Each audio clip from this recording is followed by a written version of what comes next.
Bharatiya Janata party पे सांप्रदायिकता का जो इल्जाम लगता है, उसका खास कारण है बीजेपी का राष्ट्रीय स्वयंसेवक संघ या आरएसएस के साथ रिश्ता। जो राजनीतिक दल अपनी पहचान सेक्युलरिज्म से बनाते हैं, उनका ये मानना है कि बीजेपी महज एक मुखौटा है जिसके पीछे छुपा हुआ चेहरा आरएसएस का है। और अगर ऐसा है तो उस चेहरे को आज हम आपके सामने पेश कर रहे हैं।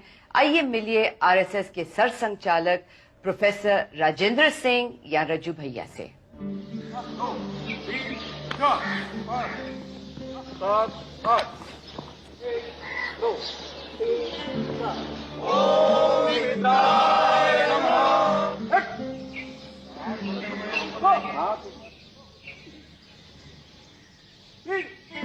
आपने क्या चीज पाई आरएसएस में जिससे आप आकर्षित हुए? चारों बातें। एक तो एक एक व्यक्ति का बड़ा अच्छा चरित्र है, सब प्रकार की कष्ट करने के लिए, कष्ट उठाने के लिए वो तैयार है।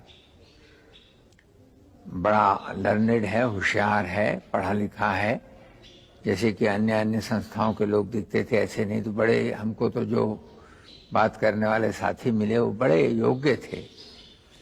और साथ साथ एक विजन भविष्य के विषय में, जो विजन बाकी के लोगों के विजन तो किसी का अमेरिकन इंग्लिश पैटर्न पर, किसी का कम्युनिज्म के आधार पर, एक भारत के आधार पर विजन है, कैसा बनाएंगे। और इस भारत को आप कैसे देखते हैं? इस विजन में देखते हैं कि दुनिया का सबसे श्रेष्ठ देश भी होगा, सबसे धनवान देश होने की आवश्यकता नहीं है, चरित्रवान होगा, प्रॉस्परस भी होगा, और विश्व को इस झगड़े वाले, संघर्ष वाले रास्ते से हटाकर समन्वय के, प्रेम के, आपस में मिलकर चलने के, भाईचारे के इस मार्ग पर चला सकेगा।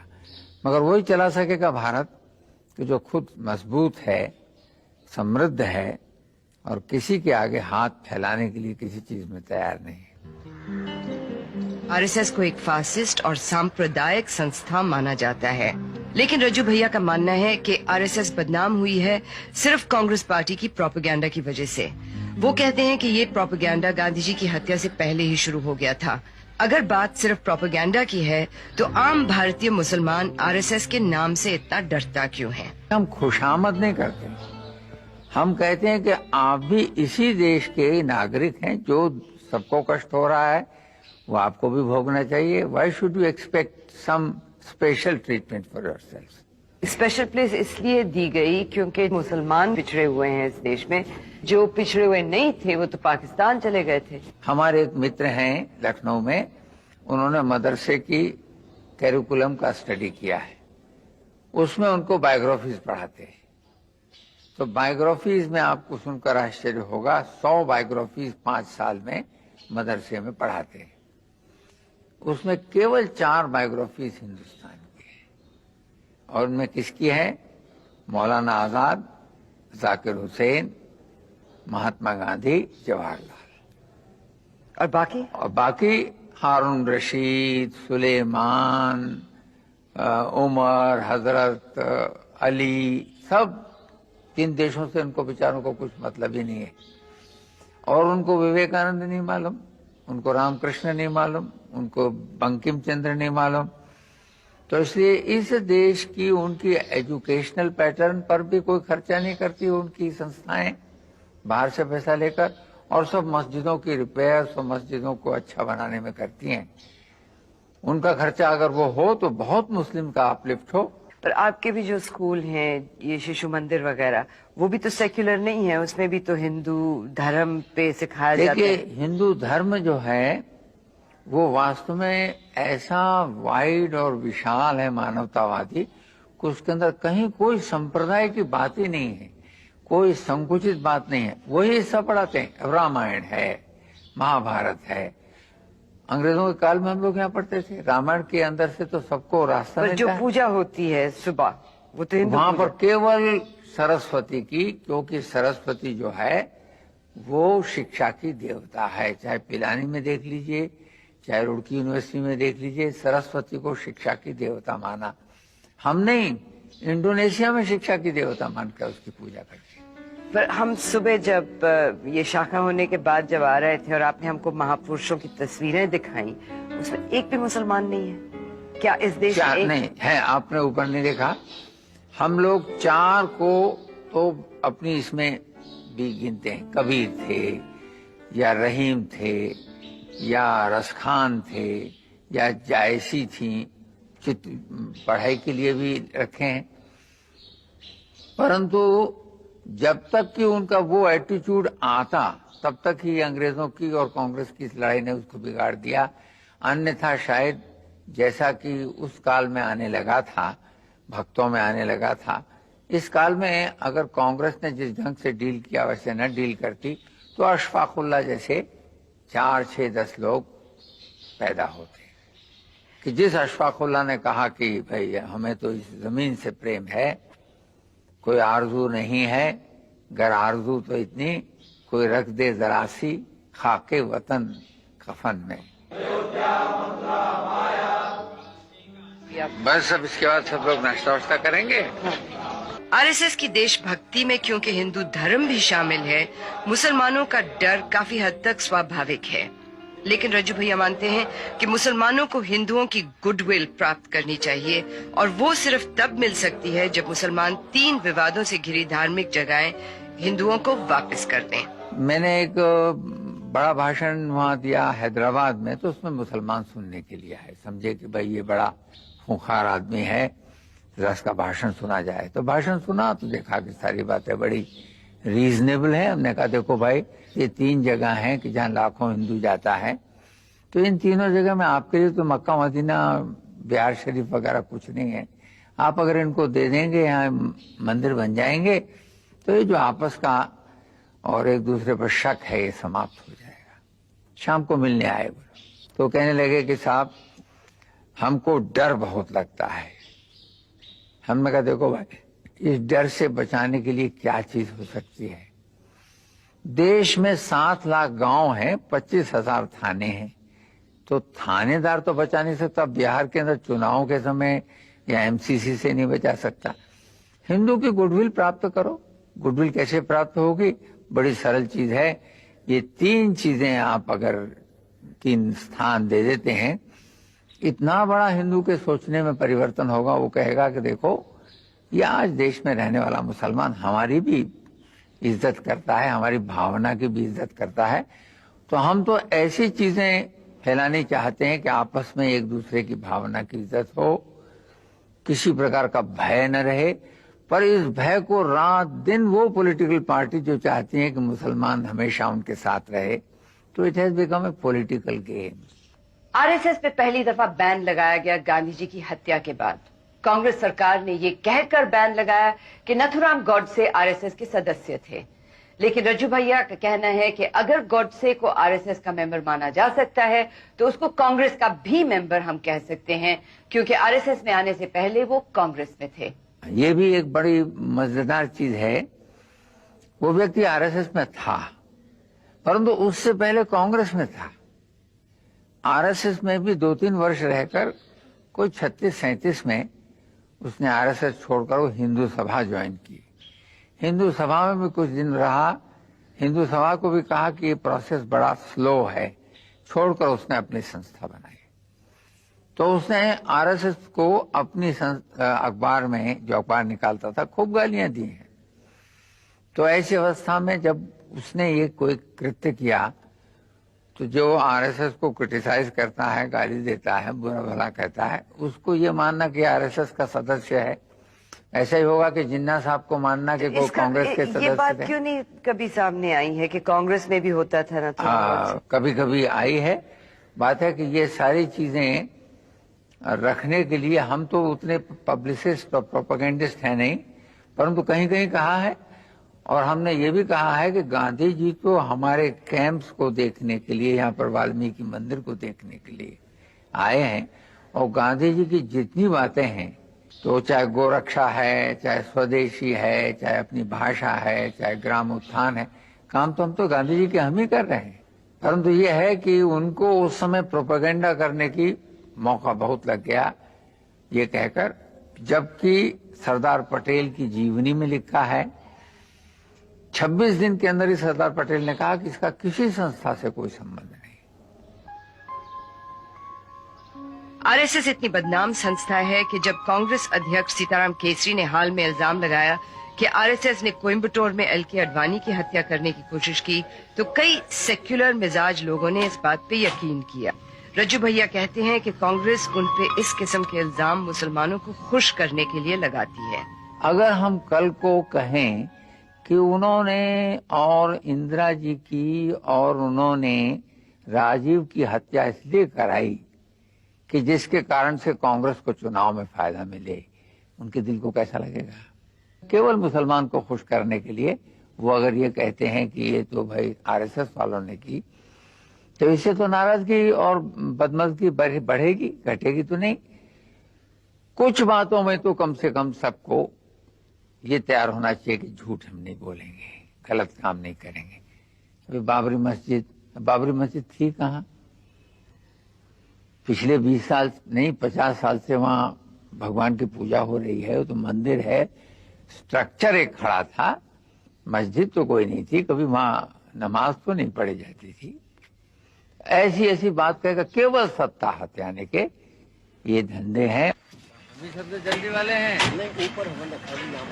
आरएसएस की छवि इस बात से भी बिगड़ती है कि उनकी विचारधारा कुछ दकियानूसी और पुरानी भी लगती है।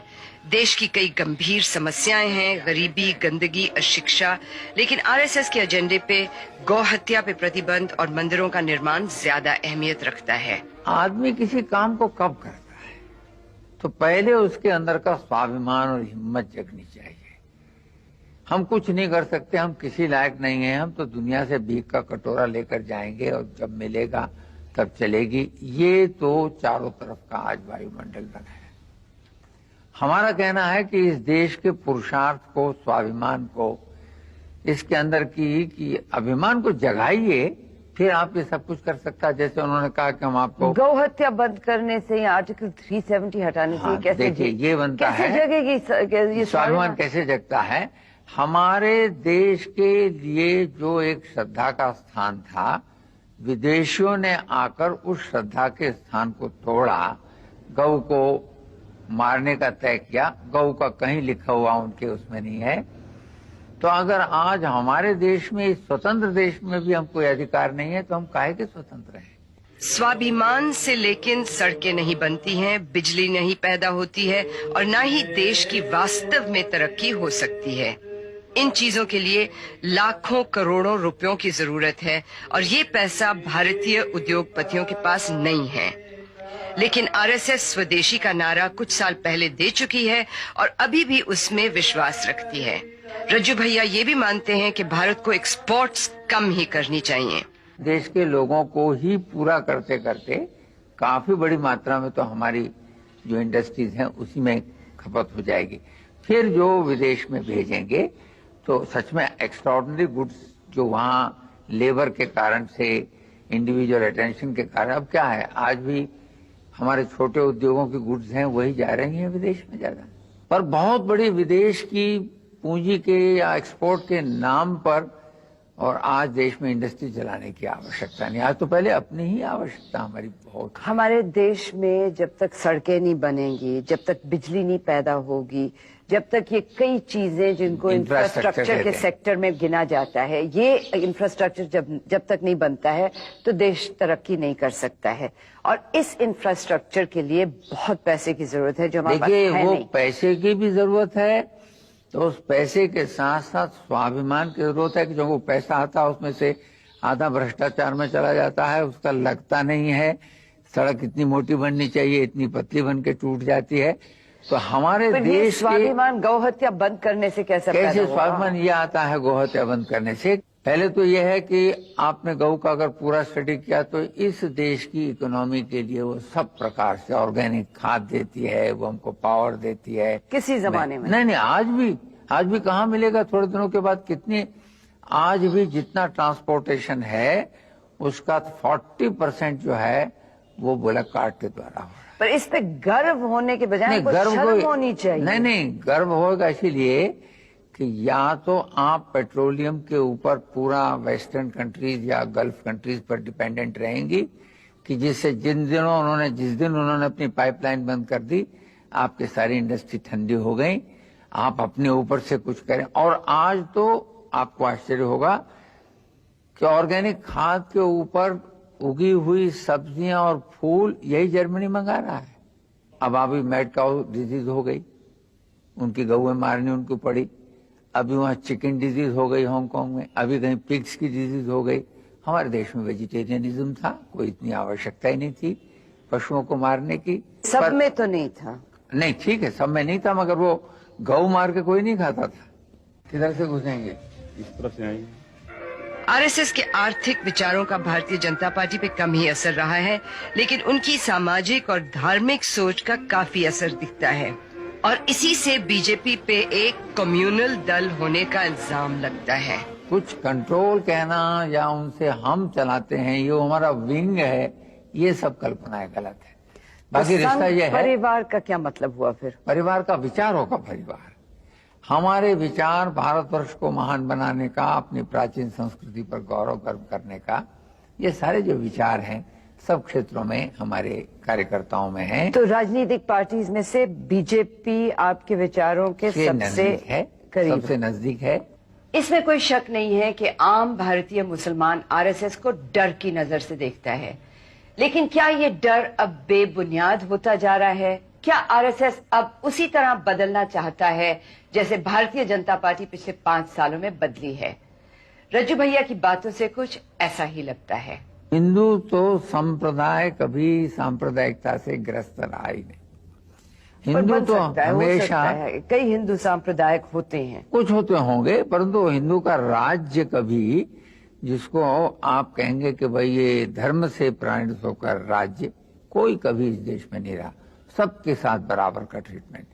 क्रिश्चियन और मुस्लिम राज्य तो, और जिसको हम कहते हैं सांप्रदायिक राज्य रहे, हमारे तो कभी रहा नहीं। अब रहा बात यह कि इनको लगा कि कैसे हिंदू समाज अब 80% हो गया, हिंदू समाज के 80% को तोड़ने के लिए तो ये मुसलमान को और हिंदू समाज के एक अंग को, जो जिसको दलित कहते हैं, इन दोनों के बीच में ये प्रोपेगेंडा कि संघ जो है ये दलित का विरोधी है और संघ जो है ये मुसलमान का विरोधी है। अरे अभी चरखी दादरी में एक्सीडेंट हुआ, हवाई जहाज 2 लड़ गए, सारी मदद संघ के लोगों ने की और एक भी जगह ऐसी नहीं है कि जहां संघ ने किसी की मदद की हो कि जिसमें कोई डिस्क्रिमिनेशन किया।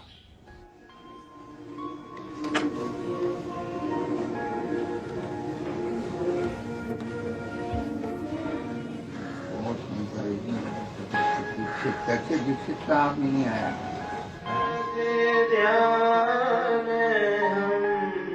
देशभक्ति और धार्मिक मसलों के अलावा भी प्रोफेसर राजेंद्र सिंह की कुछ रुचियां हैं। किताबें पढ़ने का, खेल देखने का, साधारणतः हिस्टोरिकल बुक्स, साधारणतः जिनसे देश की धर्म के विषय में कुछ जान सकते हैं। कुछ आप देखेंगे मेज पर तो आपको दर्जनों किताबें दिखाई देंगी। रीडर्स डाइजेस्ट भी पढ़ते हैं, ऐतिहासिक नॉवेल्स भी पढ़ते हैं, क्रिकेट देखने का शौक है, खेलते भी थे और भी खेल देखने का शौक है, गाना गीत सुनने का शौक है। कैसे गीत? क्लासिकल, ये तो आजकल के तो नहीं पसंद है। फिल्मी नहीं?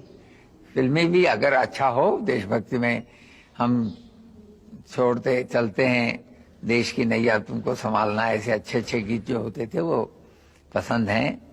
हमारे संघ में तो आज आपने देखा भी सुबह, संगीत का और गीत का एक बड़ा महत्वपूर्ण स्थान है।